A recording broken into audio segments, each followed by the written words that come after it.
Well, welcome everybody to the January 2010 online program for the alumni of the Sunshine Coast Health Center. And this month, we're going to take relationships as our theme. I don't know, I thought that would be a good way to start off the new year. Because relationships are really quite important to human beings. A lot more important than maybe even you think they are.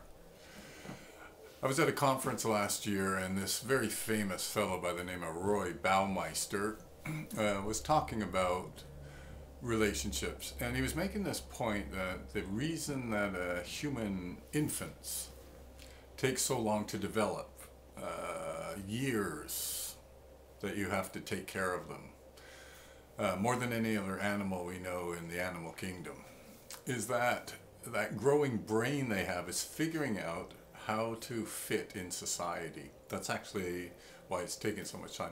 How do you interact with other members of the species? So that's right at the cutting edge now. That's why we think maybe the human infants take so long to develop. But apart from that, we've known for thousands of years, a very famous guy by the name of Aristotle, lived in ancient Greece. And he even made the comment that the people who had no friends would actually choose to die because life just wasn't worth living. And this despite if they had fame or money or intelligence or whatever. According to Aristotle, it really doesn't matter because life just wouldn't be worth living if you didn't have anyone around you. And we know that throughout the years, being ostracized, being excluded from a group is considered one of the worst forms of punishment, maybe even worse than death. And that in the old days, I don't know if you ever watched one of those movies where they're like Robin Hood, right? They're going to banish Robin Hood from the kingdom. That's like the worst punishment you could give a person. Or if you're in the church, you get excommunicated. All these kinds of things. Like, just get out. This is a very terrible thing to happen to human beings because basically we need people. And even the psychologists have found out, this one really threw me for a loop, but apparently, you know how all these kids are spending so much time on the internet on like sending emails and text messaging and what else are they doing? Chat rooms and blogs and stuff like that. Apparently, that a lot of people are into these social networking things. If other people online don't respond to them, they actually get depressed. So psychologists actually came up with a name for this. They call it cyber ostracism. Yeah, whatever. That was kind of weird. Well, at least for people my age. But apparently it's fairly common in all this blogging and whatever else the younger people are doing. Anyway, all this stuff is kind of important because if you remember what it was like back in active addiction, you probably felt alone. In fact, loneliness is considered one of the worst things that can happen to you because of active addiction. And this, despite if you're married with 3 kids and all that other stuff, still loneliness seems to be this key point. In fact, even a lot of the clients have told us that they survived maybe because their dog was there, right? The dog has this unconditional love for you, and that allowed them to survive because nothing else, there's no connection with family or friends or neighbors or anybody else. And Bruce Alexander, who just retired from Simon Fraser University and one of this country's finest addiction researchers, he always made the comment that it's no surprise that addicts would hang out together because there is this need that human beings have for community, to find a sense of belonging.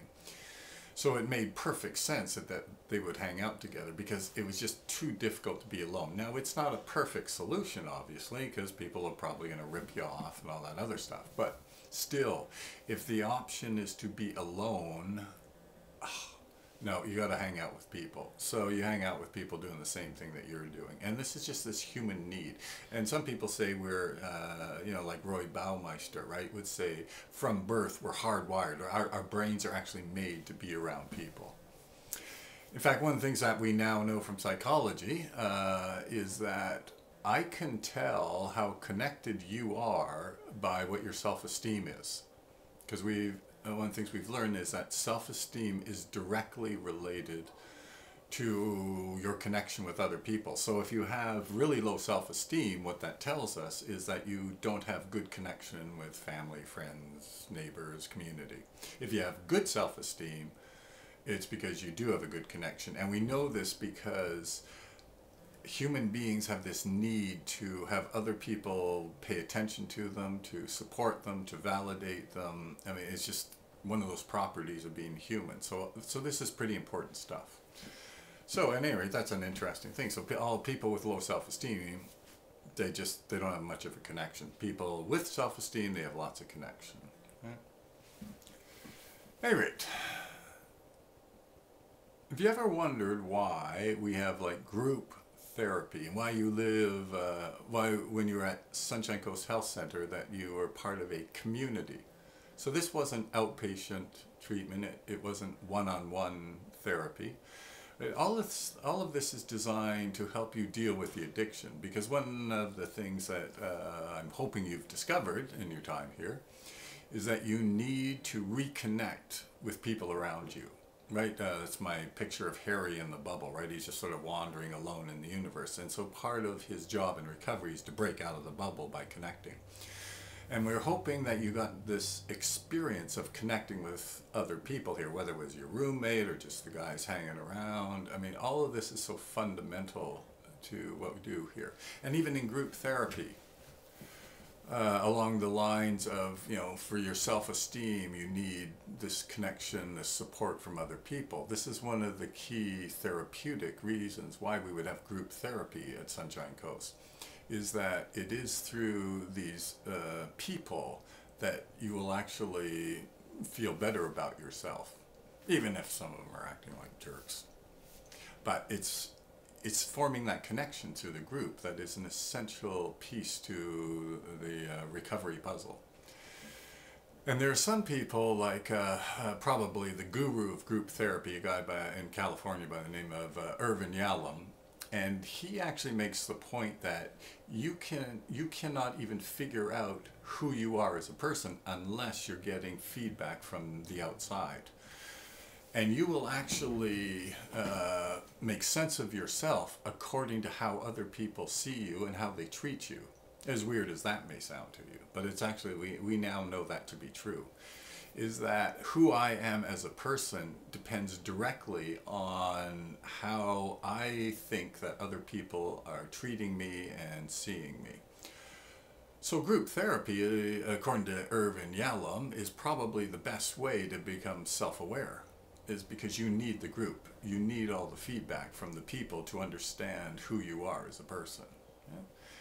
As well as some of the other benefits. So everything that we do here is designed for this idea of getting you reconnected. That's why, for example, as you all know, that I would love everyone to have a roommate, whether or not they want roommates or not, is just for that connection. We want everyone to show up for all meals, because if you're all in the dining room, all sitting down, you're going to be sitting with somebody, and you can either be dead silent for half an hour, or you can strike up a conversation. Again, all this idea of connection, connection, connection. And as much as it drives some of you crazy, even the design of this facility is in such a way that to sort of force the connection upon you, right? And you know, those of you who know who've been here, that it's very difficult to be alone in this place. And this is actually one of the key things I always keep my eye on with all the guys, is who is disconnected. Is anybody hiding away in the room? All that kind of thing. That is like one of the key pieces here for therapy, because recovery demands that you reconnect. Anyway, I thought we'd take this month and we'll get a little more insight into, you know, what's going on with all these relationships. Why are they so important to human beings? And in the next 3 weeks, yeah, we'll give you a little more insight. So as usual, there's the written portion of the program online. If you want to fill that out, that's great. And, well, see you next week.